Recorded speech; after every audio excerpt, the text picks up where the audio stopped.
महाभारत हिंदू का ही नहीं समस्त मानव जाति का ग्रंथ है।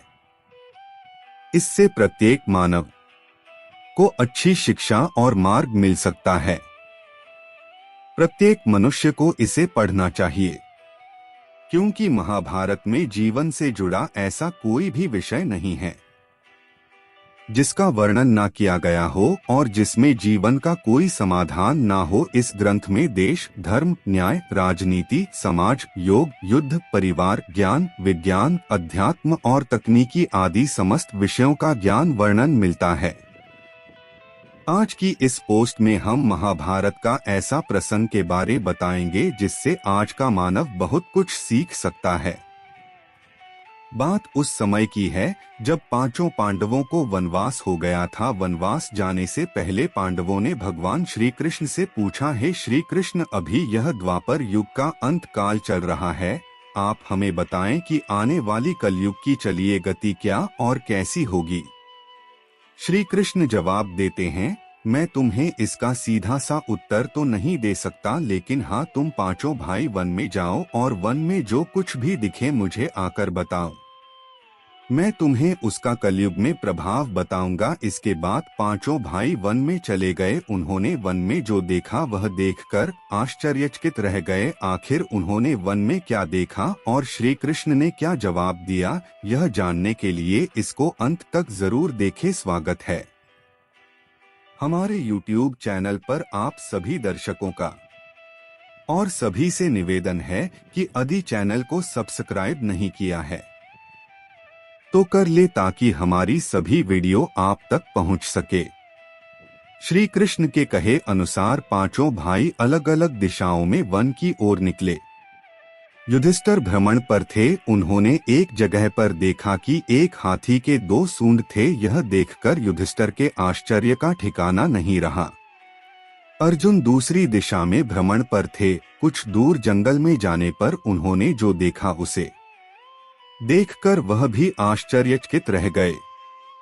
वहां पर देखा कि कोई पक्षी है जिसके पंखों के ऊपर वेदों की रचनाएं की हुई है और वह पक्षी मुर्दे का मांस खा रहा है। यह दृश्य देख अर्जुन कुछ समझ नहीं पाए। दोनों भाइयों की तरह भीम भी भ्रमण पर थे। उन्होंने जो देखा वह भी आश्चर्यचकित रह गए। उन्होंने देखा कि गाय ने एक बछड़े को जन्म दिया, लेकिन जन्म के बाद में गाय बछड़े को इतना चाट रही है कि उसका बछड़ा लहूलुहान हो गया है। सहदेव भी भ्रमण पर थे तो उन्होंने चौथा आश्चर्य देखा। उन्होंने देखा कि 6 से 7 कुएं हैं जिसमें पानी है और बीच का एक कुआं खाली है। बीच का कुआं काफी गहरा होते हुए फिर भी पानी नहीं है। घोर आश्चर्य हुआ, ऐसे कैसे हो सकता है।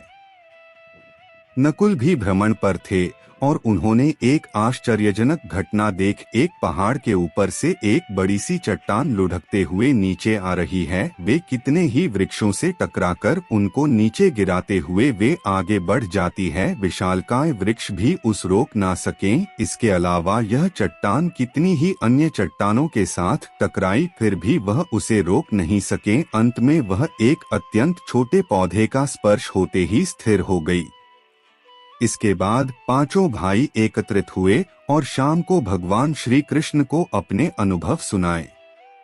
सबसे पहले युधिष्ठिर ने कहा, मैंने तो पहली बार 2 सूंड वाला हाथी देखा। यह मेरे लिए तो बहुत ही आश्चर्यजनक था। भगवान श्री कृष्ण कहते हैं, धर्मराज, अब तुम कलिकाल की सुनो। कलयुग में ऐसे लोगों का राज्य होगा जो दोनों ओर से शोषण करेंगे, बोलेंगे कुछ और करेंगे कुछ और, मन में कुछ और होगा और कर्म कुछ और। ऐसे ही लोगों का कलयुग में राज होगा। तुम कलयुग आने से पहले तक राज्य कर लो। युधिष्ठिर के बाद अर्जुन ने कहा, मैंने जो देखा है वह तो कहीं ज्यादा आश्चर्यजनक था। मैंने देखा कि एक पक्षी के पंखों पर वेदों की रचनाएं लिखी हुई है, पर वह पक्षी मुर्दे का मांस खा रहा है।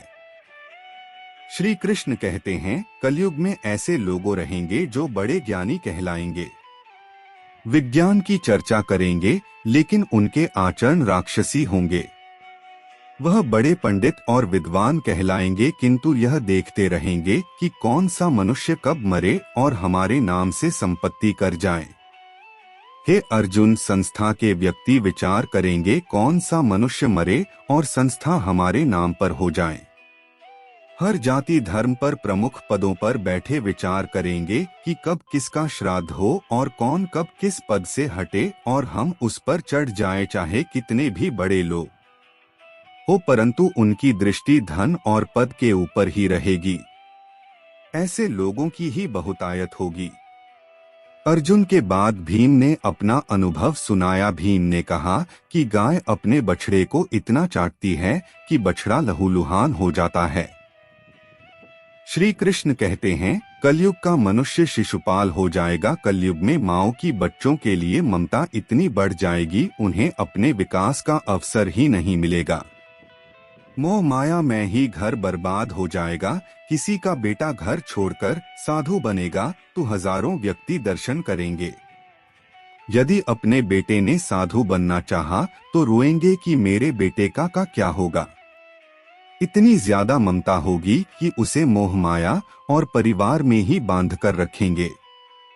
उसका जीवन वहीं खत्म हो जाएगा। वास्तव में लड़के तुम्हारे नहीं है, वह तो बहुओं की अमानत है और लड़कियां जमाई योग की अमानत है और तुम्हारा यह शरीर मृत्युओं की अमानत है। तुम्हारी आत्मा परमात्मा की अमानत है।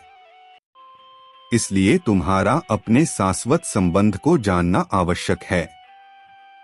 भीम के बाद सहदेव ने पूछा, हे श्री कृष्ण, मैंने जो देखा, मैंने यह देखा कि 5 से 7 बड़े कुओं के बीच एक गहरा कुआं बिल्कुल खाली है, जबकि ऐसा संभव कैसे हो सकता है।